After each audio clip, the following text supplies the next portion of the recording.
नमस्कार, आप देख रहे हैं खबर फास्ट और मैं हूं आपके साथ शमशेर सिंह। हमारे इस खास कार्यक्रम में आपका बहुत बहुत स्वागत है। हरियाणा के मैदान युद्धों के लिए माफिक रहे हैं।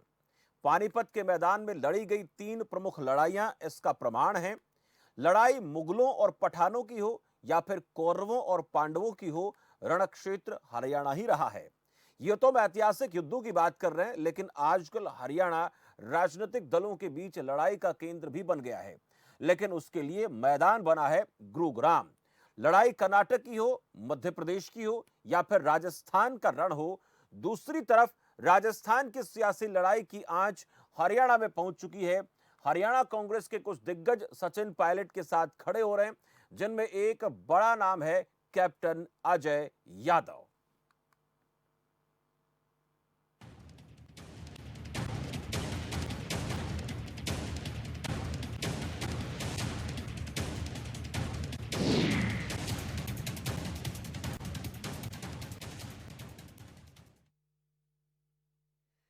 कैप्टन अजय यादव ने ट्वीट किया है कि सचिन पायलट जी, मैं आपकी दुविधा समझता हूं। मैं इस दौर से गुजरा हूं। सरकार में होते जब नहीं चलती तो दिल पर क्या बीतती है, उससे वाकिफ हूं। लेकिन इन सब के बावजूद मैंने कांग्रेस में ही रहकर संघर्ष किया, लेकिन सफलता कम ही मिली, लेकिन रहा कांग्रेस में ही। ये सियासत के रंग हैं जो अक्सर मौका मिलने पर देखने को मिलते हैं, हम सब जानते हैं। लेकिन जब लगातार 6 बार के विधायक रहे और बिजली मंत्री बने कैप्टन अजय यादव को पार्टी में रहते हुए घुटन महसूस होती रही, जिसके चलते उन्होंने अपना मंत्री पद तक छोड़ दिया था, लेकिन पार्टी नहीं छोड़ी। कैप्टन के ट्वीट से सवाल फिर खड़ा हो गया है कि वाकई में कांग्रेस में कद्दावर नेताओं को हाशिए पर डालने की परंपरा रही है, जैसे कि कैप्टन अजय यादव की ओर से सचिन पायलट के प्रकरण में लेकर कहा गया। दूसरा सवाल यह भी कि सत्ता का संग्राम कहीं भी छिड़ा हो, उसके लिए मैदान हरियाणा का गुरुग्राम ही क्यों बन रहा है। हरियाणा में बीजेपी की सरकार है और कांग्रेस ये आरोप लगा रही है कि राज्यों में जहां जहां कांग्रेस की सरकार है, उनको बीजेपी अस्थिर करना चाहती है। सवाल यह भी कि हरियाणा की बीजेपी सरकार पर यह आरोप लग रहा है कि हरियाणा के बीजेपी नेता राजस्थान के उन कांग्रेस विधायकों के संपर्क में हैं जो कि सचिन पायलट के समर्थक विधायक हैं, जिन्हें गुरुग्राम के एक निजी होटल में ठहराया गया है। तो क्या वाकई बीजेपी कांग्रेस शासित प्रदेशों की सरकारों को अस्थिर करना चाहती है, जैसे कि आरोप कांग्रेस लगा रही है। ये भी बहुत सारे सवाल है जिनको लेकर बातचीत करेंगे, लेकिन सबसे और अहम बड़ा सवाल ये कि आजकल हरियाणा राजनीतिक लड़ाई का जो मैदान है वो बनता चला जा रहा है। मामला चाहे कर्नाटक का हो, मामला चाहे मध्य प्रदेश का हो या मामला फिर राजस्थान का हो, गुरुग्राम के होटल में विधायकों के ठहरने की परंपरा जो है वो लगातार अब देखने को मिल रही है।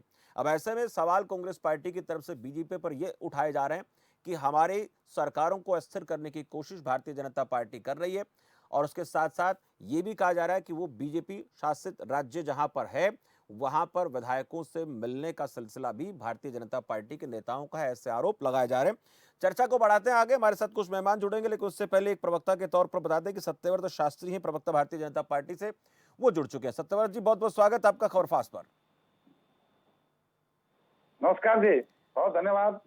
सत्यव्रत शास्त्री जी, जी, पहले हम देखते थे कि जब भी कोई बड़ा युद्ध होता था, मैदान हरियाणा का होता था। ऐतिहासिक युद्धों की बात कर रहे हैं, पानीपत की 3 लड़ाइयों से सब वाकिफ हैं।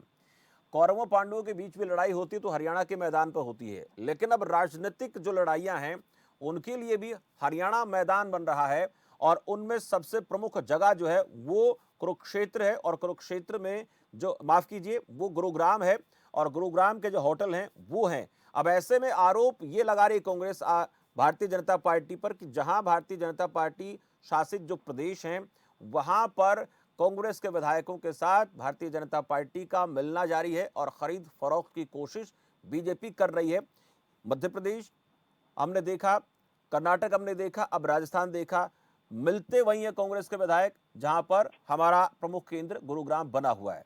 सत्यव्रत जी, देखिए, जहाँ तक आप ऐतिहासिक बात कर रहे हैं शमशेर जी, उसको तो कोई जुटला नहीं सकता। पानीपत महाभारत का निर्णय इसी धरती पर हुआ। जी, लेकिन वर्तमान परिस्थितियों में हम इस बात को लेकर चलते हैं कि जब जब कांग्रेस के नेतृत्व के प्रति बगावत होती है या वहां उस पार्टी को लोकतांत्रिक दृष्टि से चलाने की बात होती है, तो वहां बात बिगड़ती है। वो सारा जो उसका जो जो खामियाजा भुगतने के लिए बीजेपी के लोगों पर डाला जाता है।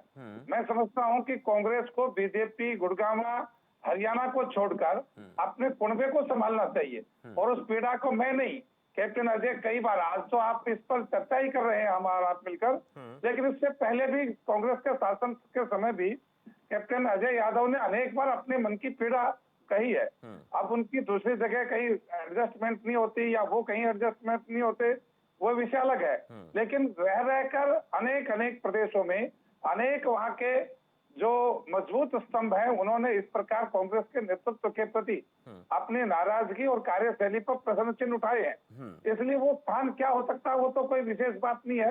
हरियाणा, राजस्थान, मध्य प्रदेश, ये सब सीमावर्ती स्टेट्स हैं, इसलिए वहां कोई बड़ी बात नहीं आना जाना। लेकिन इन सबके लिए पहले कांग्रेस का नेतृत्व दोषी है। कांग्रेस के नेतृत्व को अपने घर परिवार को संभाल कर चलना चाहिए, और हम भी ये चाहते हैं एज ए भाजपा के कार्यकर्ता अधिकारी के नाते कि विपक्ष का मजबूत होना बहुत अच्छा है, लेकिन वो लोकतांत्रिक व्यवस्था हो। अच्छी लोक व्यवस्था, लोकतंत्र के अंदर विपक्ष का होना बहुत जरूरी है। इसलिए कांग्रेस लोगों को मंथन करना चाहिए अपने आप में कि इस प्रकार की स्थिति क्यों है। अब कांग्रेस ने तो 50-60 साल देश के ऊपर राज किया है, फिर ऐसी क्या स्थिति आ गई कि यदि 2-4 साल कोई राज्य से बाहर रह जाए, सत्ता से बाहर रहे, तो फिर उसको सत्ता के लिए ही लालायित रहने के लिए पड़े।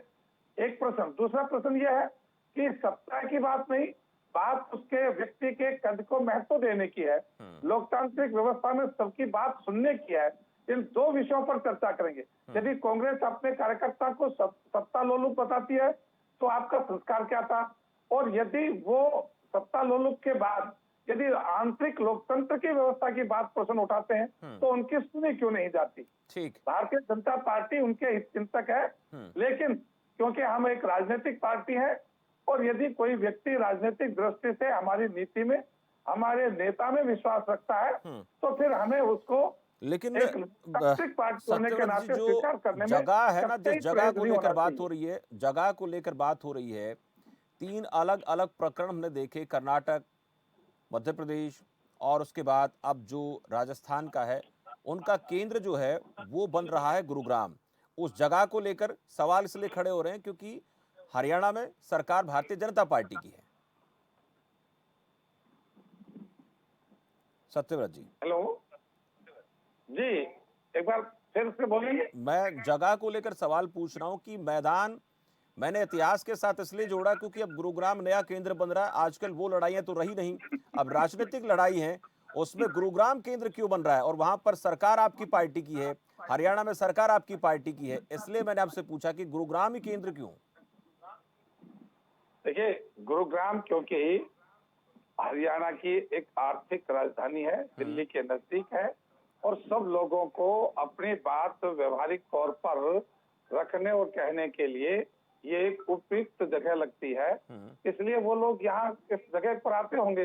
उनको लगता होगा कि गुरुग्राम में हम जिस प्रकार के सुविधाएं, जिस प्रकार की मीटिंग, जिस प्रकार के निर्विवाद रूप से किसी स्थान को ले सकते हैं तो गुरुग्राम है। ये कोई राजनीतिक भारतीय जनता पार्टी की सरकार है इसलिए नहीं, ये केवल यहाँ सुख सुविधाएं और राजधानी के नजदीक होने के कारण से सभी लोगों की जो उनकी अपनी चॉइस है वो रहती है। इसलिए इसको अन्यथा न लेकर कि भारतीय जनता पार्टी के हॉर्स ट्रेडिंग कर रही है इसलिए नहीं, बल्कि उनकी अपनी सुविधा और उनको अपनी बात को स्वतंत्र रूप से कहाँ बैठकर चिंतन कर सकते हैं, इसलिए उपयुक्त स्थान लगता है। इसलिए यानी लोग आप ये कहना चाहते हैं कि पसंद करते हैं। गुरुग्राम जो हमारी एक ऐसी लोकेशन है जहां पर अच्छे होटल भी हैं, अच्छी सुविधाएं भी हैं, उनको देखकर लोग यहाँ पर आ रहे हैं। ठीक है, मैं बाल मुकुंद शर्मा जी हमारे साथ जुड़ गए, कांग्रेस पार्टी के प्रवक्ता हैं। बाल मुकुंद जी, बहुत बहुत स्वागत है आपका भी। जी धन्यवाद। बाल मुकुंद जी, मैंने भारतीय जनता पार्टी से सवाल पूछा, हालांकि उन्होंने इसका जवाब दिया कि गुरुग्राम ही हर बार केंद्र क्यों बन रहा है, कर्नाटक हो, मध्य प्रदेश हो या फिर राजस्थान का रण हो, हर बार लोकेशन गुरुग्राम क्यों, जैसे पहले पानीपत हुआ करती थी। लेकिन आपसे मेरा सवाल ये कि आपकी पार्टी के एक बहुत वरिष्ठ नेता ने यह सवाल खड़ा किया है, जिस तरह से सचिन पायलट के प्रति सहानुभूति प्रकट करते हुए कैप्टन अजय यादव ने कहा कि मेरे साथ भी ऐसा हुआ, लेकिन मैंने कांग्रेस नहीं छोड़ी, पर मुझे मिला बहुत कुछ कम। तो क्या ये माना जाए कि कांग्रेस पार्टी में ये परंपरा रही है कि अपने ही वरिष्ठ नेताओं को, कद्दावर नेता को हाशिए पर डाल दिया जाए, जिस तरह से कैप्टन अजय यादव कह रहे हैं?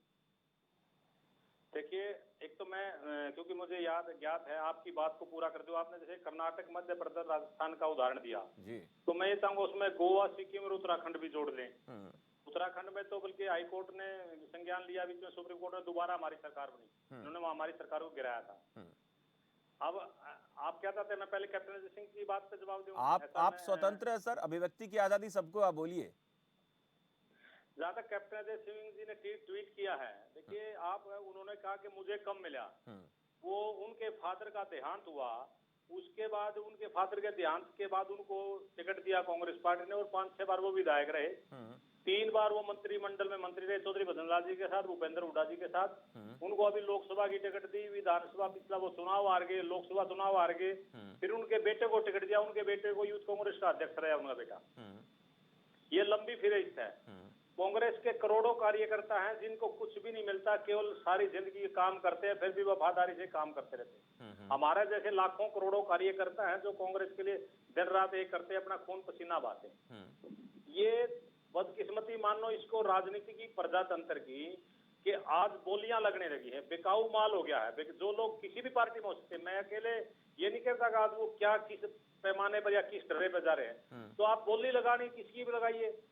भारतीय जनता पार्टी ने एक तैयार किया सिनेरियो, खरीद फरोख्त का इतना नंगा नाच इन्होंने किया है, तो ये प्रजातंत्र डेमोक्रेसी सेटअप में इनको माफ नहीं करेगी देश की जनता। अभी इनके हाथ में हथियार है, ये कुछ भी कर लें, हम देख रहे हैं। और यानी जिसके हाथ में हथियार हो वो कभी कुछ भी कर सकता है। बाल मुकुंद जी, हथियार चाहे किसी के भी हाथ में हो। नहीं, जिस तरीके से ये एक उदाहरण, गुजरात में राज्यसभा का चुनाव हुआ, आपने वहां देखा हाई कोर्ट, सुप्रीम कोर्ट ने दखल दिया, तब हम जाकर के वहां राज्यसभा की सीटें जीते। कि जहां जहां इस तरीके का एप्रिशिएट होता है, ये लोग वहीं करते हैं।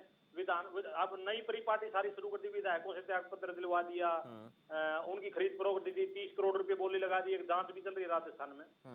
मैं ये कहता हूँ, इसके साथ साथ जहां भी ये इस तरीके का प्रकरण होता है, अब राजस्थान में हुआ, इधर से जो एमएलए खरीदने का प्रकरण है, उधर से ईडी के छापे डलवा दिए, सीबीआई के छापे डलवा दिए।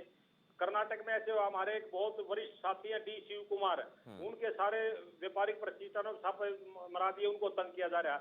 ये एक तरफ से गेम नहीं खेल रहे, ये डरा भी रहे हैं। लेकिन बाल मुकुंद जी, सवाल जो मेरा था कि अब कैप्टन अजय यादव को अब क्या चाहिए? अब क्यों ऐसी बात वो रखेंगे? ये तो बहुत पुरानी बात हो गई, अब क्या चाहिए?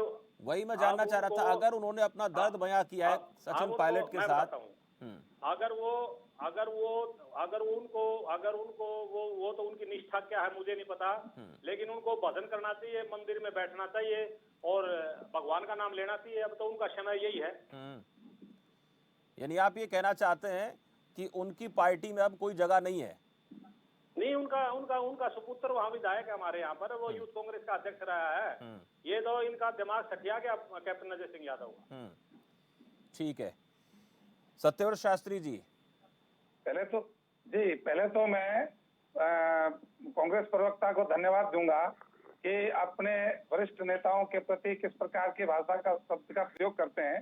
वो परिवार के सदस्य हैं, थोड़ा सभ्यता का परिचय देंगे तो और उनको भी अच्छा लगेगा और आपकी बात को भी वो ठीक से समझ पाएंगे। बात सुन लीजिए, आप सुन लीजिए आराम से। चले एक मिनट रुकते हैं। मध्य प्रदेश, आपको याद आ रहा है कर्नाटक, 50 साल तक इस देश के लोकतंत्र का गला घोटकर इमरजेंसी इस देश पर लागू नहीं की। क्या हरियाणा का युद्ध, थोड़ी आवाज बढ़ा दे। रातों रात भजनलाल को आपने मुख्यमंत्री की शपथ दिलवा दी? क्या कितने उदाहरण बताऊं मैं आपको? आप अपनी बात को रखने से पहले अपने आप को स्पष्ट कीजिए कि जो आज भाजपा कर रही है, राजनीतिक परिस्थितियां पैदा कर रही है, क्या आपने किया था वो उस समय आपकी मजबूरी थी या उसकी जरूरी थी? आप अपने गिरबान में आप ये कहना चाहते हैं कि जैसा आप लोगों ने किया, सत्यव्रत जी आप ये कहना चाहते हैं कि जानकारी नहीं है तो एक दिन इतिहास को पढ़कर आइए। आप ये कहना चाहते हैं कि जैसा कांग्रेस पार्टी ने किया उसके साथ हम वैसा ही कर रहे हैं। लोकतंत्र की हत्या नहीं, लोकतंत्र के नेताओं को इमरजेंसी के माध्यम से सैकड़ों लोगों को बेमौत मार दिया, जिनको जेलों में सड़ा दिया। क्या वो बात याद नहीं? आज उस पीढ़ी के लोग भी जीवित हैं और उन कष्टों को देखकर छोटे छोटे बच्चे आज नौजवान हो चुके हैं। आपको अपनी बात रखने से पहले अपना इतिहास समझना चाहिए और दूसरों के ऊपर उंगली उसको नहीं उठानी चाहिए जो एक मिनट बात पूरी भवन में रहते हो।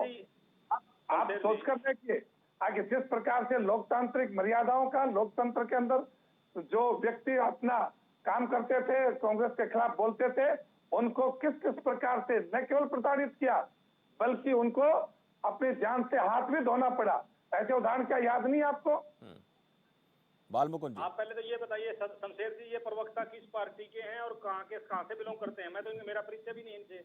देखिए भारतीय जनता पार्टी के परिचय प्रवक्ता ना है, हो, लेकिन वो विचार चाहे मैं कहीं से बोल रहा बिलोंग हूं। करे, प्रवक्ता भारतीय जनता मैं पार्टी है। परिचय नहीं, सत्यव्रत मैं शास्त्री आपको जी है विचार दे प्रवक्ता। रहा हूं, मेरी बातों का खंडन कीजिए आप। आप किस आप प्रदेश से बिलोंग करते हैं? नहीं, मैं आपसे ये पूछना चाह रहा हूँ, प्रवक्ता किसी भी पार्टी का हो, कहीं से भी, आपको उससे मतलब नहीं होना चाहिए, आपको उसका जवाब देना है।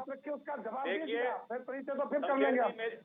शमशेर जी, बोलिए। शमशेर जी, हमें पता होना चाहिए कि सामने वाला व्यक्ति किस हैसियत से हमसे बात कर रहा है, वो प्रवक्ता है भी नहीं है। ये तो मेरा अधिकार है, आप इससे मुझे वंचित कैसे कर सकते हैं? नहीं, वो मैं हरियाणा तो प्रदेश सिर्फ आपसे ये कह रहा हूँ कि प्रवक्ता भारतीय जनता पार्टी के सत्यव्रत शास्त्री चैनल जी, दे देगा, लेकिन और मैं आप आपसे मांग रहा हाँ, हूँ, आप किस स्तर से कांग्रेस के लोग हैं? आपके पास क्या जिम्मेवारी है? और मैं क्या हमने जो शमशेर जी से पूछ रहा हूँ, हमने जो पैनल बिठाया है, बताइए। बालमुकुंद जी, हमने जो पैनल बिठाया, हमने सोच समझ के बिठाया है, आपको इससे मैं जवाब। मैं हाँ, आप मुझे ये तो बताइए, दिल्ली से बिलोंग करते हैं, हरियाणा से बिलोंग करते हैं, आपने पैनल बिठाया, आपका स्वागत है। सुनिए, मैं तो सिर्फ हिंदुस्तान नहीं हूँ, हिंदुस्तान के मैं किसी आपसे भी सिर्फ कोने ये से मेरे जानना चाह रहा हूँ, प्रश्नों का बालमुकुंद उत्तर जी, दीजिए क्या आप। बात हुई? जो अपनी वो पार्टी की को समझ किसने रखता समय हो, को बर्बाद सुनिए मत कीजिए। बालमुकुंद जी, समय जो को बर्बाद अपनी मत पार्टी कीजिए, की डिबेट समझ को आगे रखता बढ़ाइए। हो, आप उस पर सवाल नहीं खड़ा कर सकते। वो प्रवक्ता चाहे वो दिल्ली से बिलोंग करता हो, राजस्थान से करता हो, हरियाणा से करता हो, उसको अपनी पार्टी के बारे में जानकारी होनी चाहिए। अगर आपको नेशनल लेवल पर बैठाया जाता है किसी मुद्दे को लेकर बालमुकुंद जी, तो आप क्या बोलेंगे? आप अपनी पार्टी की विचारधारा के बारे में बोलेंगे। आप इनको ये भी बता दो, आपकी भारतीय जनता पार्टी का प्रवक्ता अपनी मर्जी से चैनल पर नहीं आता, हमारा मीडिया मुझे ये बताइए, उसको तय करता है, उसके बाद हम चैनल पर आते हैं। ठीक है, आपको पूरा वक्त दे रहा हूं बोलने के लिए बालमुकुंद जी, लेकिन आप ये सवाल नहीं खड़ा कर सकते कि कौन प्रवक्ता कहां से है, वो हमारी मर्जी होती है। मैं सवाल खड़ा नहीं कर रहा। हाँ। क्या धमकी देना चाहते हैं आप? होना चाहिए। नहीं, मुझे क्या अगर धमकी पता होगा तो क्या दिक्कत है आपको? बालमुकुंद जी, मैं सिर्फ आपसे नहीं, पूछना चाह रहा हूँ, आप धमकी प्रवक्ता देना किसी चाहते हैं पार्टी क्या? का होता है, उसके ऊपर ठप्पा लगा होता है कि हरियाणा से, पंजाब से, राजस्थान से, कहीं से बैठा है, आपको इससे आपत्ति क्या है? आप समय आप हमारे ही प्रवक्ता के ऊपर उंगली उठा रहे हैं। हम जिस पार्टी के प्रवक्ता को बैठाते हैं आपसे बातचीत के लिए, वो चाहे नेशनल लेवल का प्रवक्ता हो, चाहे स्टेट का हो, कहीं का, उससे मतलब क्या है? आप मेरी बात, दो बात सुनिए आप। हाँ, एक तो इन्होंने आपने गुड़गांव के बारे में इनसे पूछा, तो मैं इनकी बात से सहमत नहीं हूँ, तो इसलिए मैंने पूछा कि ये हरियाणा से बिलोंग करते हैं, दिल्ली से, इसमें क्या गलत है जी? अब हरियाणा की वो बात फिर आप असहमति जताएं, आप असहमति जताएं बीजेपी से, अगर आपको किसी सवाल से आपत्ति है, लेकिन आप ये थोड़ा ना पूछ सकते हैं कि प्रवक्ता कहां से है। हाँ, तो मैं पूछूंगा ना, जब इनको अगर मुझे लगता है कि इनको इस चीजों की देखिए, मैं तो आपके पास जो जानकारी हो आप बताइए ना, फिर अपने आप अपनी बात ही रखेंगे। आप दोनों को मैंने इसलिए बैठाया कि आप दोनों आपस में अपनी अपनी बात रखें। तो मैं वही बताना चाहता हूँ, बोलो। लेकिन मुझे नहीं लगता कि अगर हम ऐसा पूछ भी सकते हैं, चलो अगर आपको लगता है, मैं आपकी बात से सहमत हो सकता हूँ। दूसरा, मेरी बात सुनिए, मेरी पार्टी के प्रवक्ता कैप्टन अजय सिंह यादव है, मैंने अगर ऐसा बोल दिया कि उनको भजन करना चाहिए, मंदिर में जाना चाहिए, या जो भी उनकी आस्था करना चाहिए, सर आपने एक शब्द का, एक आपने का दिमाग सठिया गया है, आपने दिमाग सठिया गया, बुद्धि सठिया गई है, तो ये शब्द आप किसी पार्टी के लिए इस्तेमाल, किसी भी पार्टी के व्यक्ति के लिए इस्तेमाल करेंगे? जो व्यक्ति, मेरी बात सुनिए आप, हाँ। जो व्यक्ति, कांग्रेस हमारी माँ है, हाँ। पार्टी हमारी माँ की संज्ञा दी जाती है, ये लोग भी ये इस तरीके की बात करते हैं। जो लोग 10-10 साल, 15-15 साल मंत्री रहे हैं, 30-30 साल विधायक रहे हैं, वो पार्टी प्लेटफॉर्म पे बात नहीं करते, तो क्या हो गया? आप समझिए मेरी बात को। ठीक है। अगर वो जो लोग 30 साल हमारे विधायक रहे हैं, हमारे साथ एक और मेहमान जुड़े हैं, मैं आपके पास आ रहा हूँ, मैं आपके पास आ रहा हूँ, लेकिन जिस निष्कर्ष पर मुझे पहुंचना है, हमें वहां पहुंचना पड़ेगा। हमारे साथ एक और मेहमान जुड़ गए हैं, राणा ओबरॉय हैं, वरिष्ठ पत्रकार है। लेकिन बालमुकुंद जी, एक मिनट, करते हैं, ये लोग खरीद फरोख्त में शामिल हैं। ये लोग अब कांग्रेस के जो लोग कांग्रेस के बगावत करते हैं, उनकी ये तारीफदारी करते हैं, ठीक है, उनकी हिमायत करते हैं। चलिए राणा ओबरॉय जी, स्वागत है आपका खबर फास्ट पर। मैं आऊंगा आपके पास, मुझे थोड़ा सा राय मशवरा भी लेना है, और जो राजनीतिक जो हलचलें हरियाणा की, उनको लेकर भी बात करनी है। राणा ओबरॉय जी हमारे साथ जुड़ चुके हैं। राणा साहब, बहुत बहुत स्वागत है आपका। धन्यवाद। राणा ओबरॉय जी, राजस्थान के रण को लेकर आज बात हो रही है, उसकी लड़ाई जो है, उस राजस्थान की लड़ाई हरियाणा तक आ पहुंची है, और इस काम में हरियाणा के कांग्रेस पार्टी के कद्दावर नेता और 6 बार लगातार विधायक बने, मंत्री रहे कैप्टन अजय यादव ने कहा कि मेरे साथ भी ऐसा हुआ जैसा सचिन पायलट के साथ हुआ है। और मैंने पार्टी तो नहीं छोड़ी, पर मुझे बहुत ज्यादा कुछ मिला भी नहीं। उनका ये कहना आपको कहां तक सही लगता है, और क्या ऐसा सही है तो फिर क्या कांग्रेस पार्टी में अपने ही वरिष्ठ कद्दावर नेताओं को दबाने की कोशिश हो रही है? शमशेर जी, ऐसे है कि अगर ये सवाल उस समय किया होता कैप्टन अजय सिंह ने जब वो मंत्री थे, तो उस पे उनका वजन ज्यादा पड़ता है, या जी। जो सहानुभूति वो जनता की या पार्टी की लेना चाहते हैं तो उनको उस समय ज्यादा मिलती। इस समय उनका कहना तो ये व्यक्तिगत हो सकता है, मेरे ख्याल पार्टी की तरफ से एक दो नेताओं ने और भी कहा है, कुलदीप बिश्नोई ने भी ऐसा ही कुछ बयान दिया है। जी। तो ये कांग्रेस की विचारधारा के हिसाब से नहीं हो सकता, ये उनका निजी बयान हो सकता है, मेरा ऐसा मानना है शमशेर जी। ठीक है जी शमशेर जी, वही और अगर शमशेर जी ऐसे हाँ, जी जी बोलिए सर। जब कोई नेता, अब उनका बेटा भी विधायक बन चुका हुआ है, वो चाहते होंगे कोई पार्टी में और कोई अपना प्रभाव दिखाना, जमाना, या नेताओं को दिखाना चाहते होंगे कि हमने तो दबाव के बाद भी पार्टी के साथ सहानुभूति रखी, पार्टी में विश्वास रखा, कोई विश्वासघात नहीं किया। तो इस तरीके की वो बातें शो करना चाहते हैं, पर जनता और कांग्रेस की आला कमान मेरे ख्याल समझदार हैं, उनका मतलब समझते हैं कि क्या कहना चाहते हैं। जी अच्छा, शमशेर जी। एक और सवाल राणा साहब आपसे, कि हमने इतिहास से शुरू किया था आज का प्रसंग कि जो हमारा हरियाणा है उसके कई ऐसे मैदान, पानीपत की खासकर जिक्र करेंगे, वो जी ऐतिहासिक युद्धों का एक केंद्र रहा है पानीपत। लेकिन जी अब राजनीतिक युद्धों का केंद्र जो है वो गुरुग्राम होता चला जा रहा है, और कांग्रेस जी पार्टी आप जानते हैं किस तरीके से भारतीय जनता पार्टी के उस पूरे मसले पर घेरना चाहती है कि यहाँ सब खेल जो है वो इसलिए हो रहा है गुरुग्राम में क्योंकि यहाँ पर भारतीय जनता पार्टी की सरकार है। जी। तो इसमें शमशेर जी ऐसा मेरा मानना है कि पहले भी जब एमपी में विद्रोह हुआ तो वहां भी हरियाणा ही शरण स्थली बना था, जी। और इस बार भी ऐसा ही हुआ है। राजस्थान में हुआ तो हरियाणा में भाजपा की सरकार है, उन्होंने उनको शरण दी, और इसमें जैसे कांग्रेस के लोग, बड़े नेता भाजपा पर आरोप लगा रहे हैं कि वो इनको शरण स्थल दे रहे हैं, हमारी सरकार तोड़ना चाहते हैं, तो ये तो एक युद्ध स्थल वाकई बनता जा रहा है, गुड़गांव ही बनता जा रहा है। पहले हरियाणा में पानीपत 3 लड़ाइयों के नाम से मशहूर था, जो भी आपने बताया है, और अब तो गुड़गांव ही राजनीतिक लड़ाई का गढ़ बनता जा रहा है। ये आपका कहना बिल्कुल सही है शमशेर जी। एक और सवाल सर आपसे मेरा ये, कि कांग्रेस पार्टी अपने कुनबे को नहीं संभाल रही, भारतीय जनता पार्टी का ये कहना है अगर वो अपने कुनबे को संभाल ले तो फिर उनको जरूरत ना पड़े बीजेपी को घेरने की। देखिए हरियाणा में ही बहुत से ऐसे एग्जाम्पल हैं, बहुत से ऐसे नाम हैं जिन्होंने समय समय पर अपनी तरफ से बगावत का सुर अख्तियार किया है, बगावत की है, विरोध किया है और अपनी बात खुलकर रखी है। स्थितियां ऐसे वक्त, ऐसे नाजुक मोड़ पर भी आ पहुंची थी कि आपस में सरफोड़ युद्ध भी हुआ। तो ये क्या कहानी है, ये हाईकमान के साथ जो तालमेल है वो क्या कहता है, और उसके साथ साथ जिस तरह से कांग्रेस पार्टी के अंदर ही जो इस वक्त खींचतान देख रहे हैं आप, क्या वो बड़ी वजह, या फिर बीजेपी के केंद्र में सरकार है वो कहीं ना कहीं अब इस स्थिति में है कि हम वो काम करेंगे जो पहले कांग्रेस पार्टी ने किसी जमाने में पूर्ण बहुमत के दौरान किए थे? ऐसा है शमशेर जी, आपने 2-3 बातें बहुत अच्छी की हैं, 2 सवाल अच्छे किए हैं। कांग्रेस के अंदर जो हमेशा से लड़ाई रही है वो विचारधारा को लेकर, सत्ता से काबिज होने को लेकर रही है, और इसमें ग्रुपिज्म बहुत है। आला कमान को ले लो या एक तरफ से ले लो, कई गुटों में कांग्रेस बटी हुई है। कई गुटों में हर गुट जो है अपने अपने गुट को आगे लाना चाहता है, अपने साथियों को आगे लाना चाहता है। अब आप जो कह रहे हो तो उसका फायदा जो है विरोधी पार्टियां उठाती हैं। उस भाजपा भी ऐसे किसी मौका को नहीं चुकना चाहती कि उनकी सरकार एक प्रदेश में और बने। तो इसलिए कोई भी विरोधी हो, कोई भी बराबर का योद्धा हो, प्रतिद्वंदी हो, वो जीतना तो चाहेगा।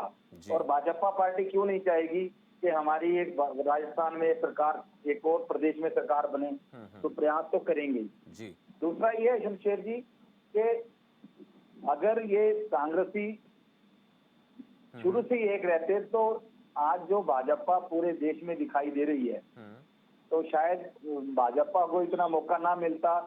कांग्रेस फूट के कारण ही हारती जा रही है, बैकफुट पे आती जा रही है।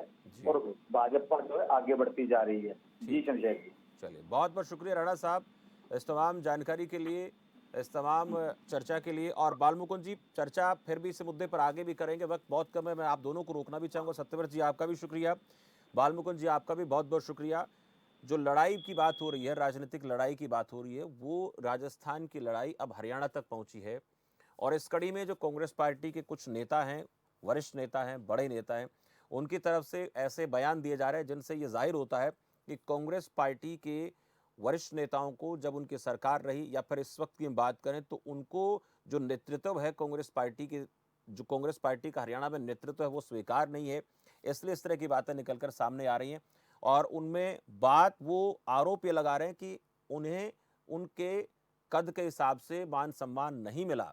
लेकिन जैसे कि राणा ओबराय जी कह रहे थे कि ये अगर, चाहे हम कैप्टन अजय यादव की बात करें, ये बातें वो तब कहते जब सरकार में थे, मंत्री थे, तब ऐसी बात कहते तो उस बात में दम होता। आज उतना प्रभाव उनकी बात का नहीं है। लेकिन इतना जरूर हम कह सकते हैं कि दबे सुर में कुछ न कुछ बातें निकल कर आ रही हैं।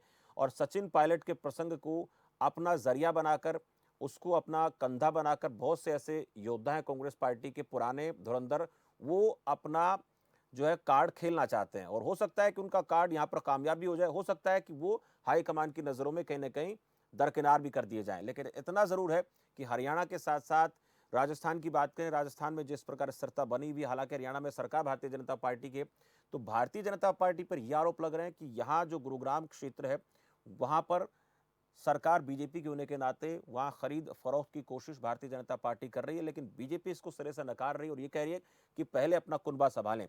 लेकिन राणा ओबराय जी ने एक बात और भी कही कि कुनबा कांग्रेस अगर पहले संभाल लेती तो कांग्रेस के लिए आज जो चुनौती खड़ी हो रही है वो होती नहीं।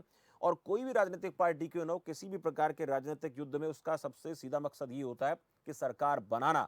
अब ऐसे में अगर राजस्थान में कांग्रेस पार्टी की सरकार अस्थिर होती है तो बीजेपी क्यों नहीं चाहेगी वहां पर उसकी सरकार बने।